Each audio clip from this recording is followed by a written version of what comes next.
still going back to this political party thing, would you not agree, though, that you literally are kind of, it's crossing the boundary? So if I bring up the document again, which is another part of it, which is, it says here, the roles of each element of the tripartite arrangement are as follows. The Home Secretary is answerable to Parliament and the public for the provisions of an efficient and effective police service. The Home Secretary sets out annual strategic policing priorities and a statutory performance framework against which police performance will be measured. We'll come back to that in a minute as well, by the way, and compared. 2, chief officers retain overall operational independence. The chief officer is responsible for the direction and control of the force, including civilian staff and delegated financial management. 3 is PCCs will aim to cut crime and deliver an effective and efficient police service for each of the 41 forces. They will hold the chief constable to account for the delivery of the force and will be responsible for setting the force's budget.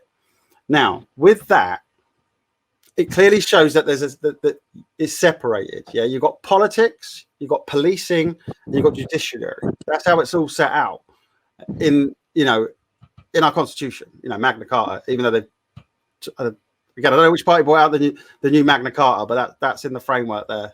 It's there. Don't know if you've ever heard of the new Magna Carta. Have you heard of that? No, I think I have, actually. There's so much. Sorry? Not the new Magna Carta. No, the new Magna Carta. No, I haven't. Yeah, it's been drawn up. There's a paper on it on government site. The government site, .gov.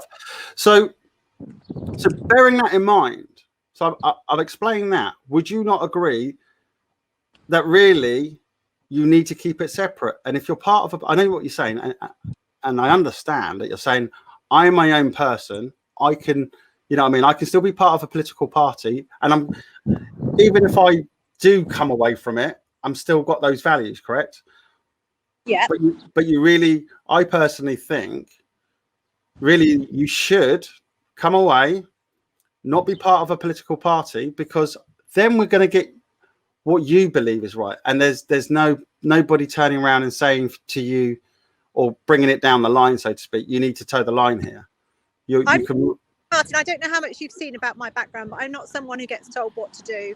You don't look like somebody who gets told what to do as well, to be fair. I'm a party that that is pretty much aligned with what I'm trying to do, and would push me and encourage me to take my ideas further. I've never felt held back by the party or conflicted. Obviously, there's been times when issues have happened and I've not agreed with that. But I think we have more autonomy perhaps than you presume. And you are electing a person, but I am attached to a party, and I'm quite comfortable being honest about that.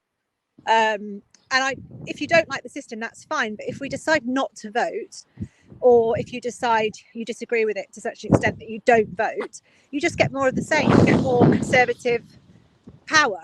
And if you look around the country, we do have some independence around the country, but mainly this post is won by political parties. So yeah, but that's where it's wrong.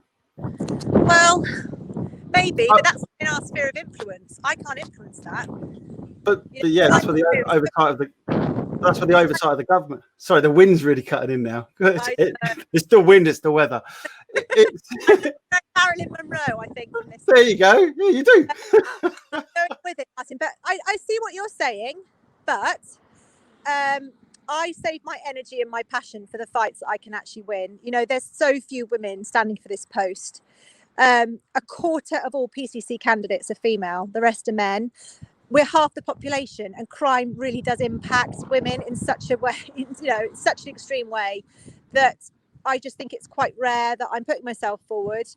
I'm not retired. I'm the only one out of the 4 candidates who's also holding down a full-time job. I've got young children at home. I'm already a town and a district councillor, and I'm doing this on top. And I'm doing that because I really care, and I really want to make a difference. I really want change. And because I was so close last time, it's not impossible.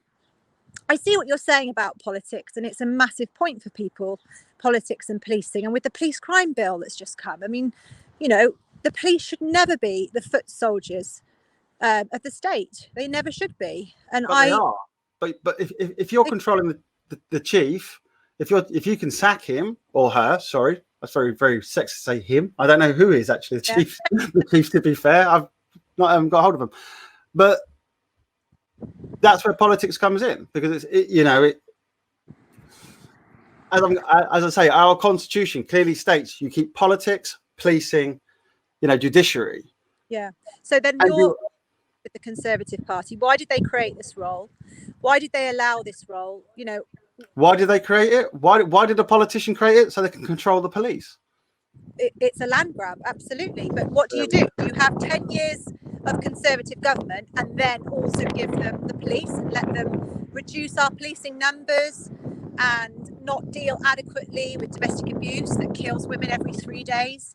Do you allow them to continue in the way they are, with the failings, the growth in antisocial behaviour, the growth in knife crime in Thames Valley? Violent crime is up across the country, and don't get me started on the policing of the pandemic. No. Please tell me about the policing of the pandemic, because that's a very interesting one, and I want to talk about that. Again, I tell you what, all you PCC candidates, I don't know. Secretly, you must know some of my questions, but there we go. Yeah, please let's talk about that actually.